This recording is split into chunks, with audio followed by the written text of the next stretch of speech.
السلام علیکم دوستو، آج ہم کہانی پڑھیں گے جس کا عنوان ہے خوشامد بری بلا ہے۔ ایک دفعہ کا ذکر ہے کہ ایک کوے کو کہیں سے ایک پنیر کا ٹکڑا ملا۔ وہ اسے منہ میں دبائے درخت پر جا بیٹھا۔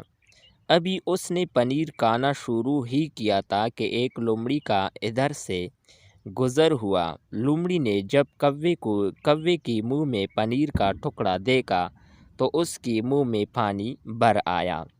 اس نے سوچا کہ مجھے کوے سے یہ ٹکڑا ہر صورت حاصل کرنا چاہیے۔ لومڑی بڑی چالاک تھی، اس کے ذہن میں فوراً ہی ایک ترکیب آئی۔ اس نے کوے کی تعریف شروع کر دی۔ اس نے کوے سے کہا کہ میں نے سنا ہے کہ تمہاری آواز بہت سریلی ہے اور تم بہت اچھا گاتے ہو۔ آج میں تم سے گانا ضرور سنوں گی۔ کوے نے جب اپنی تعریف سنی تو وہ دل ہی دل میں بہت خوش ہوا اور اس نے کائیں کائیں کرنا شروع کر دیا۔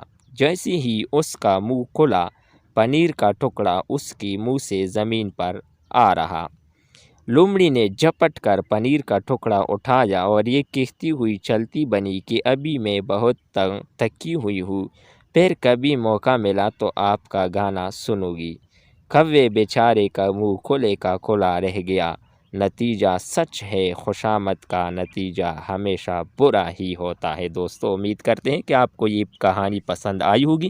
نیکسٹ ویڈیو کے ساتھ دوبارہ ملتے ہیں۔ اللہ حافظ۔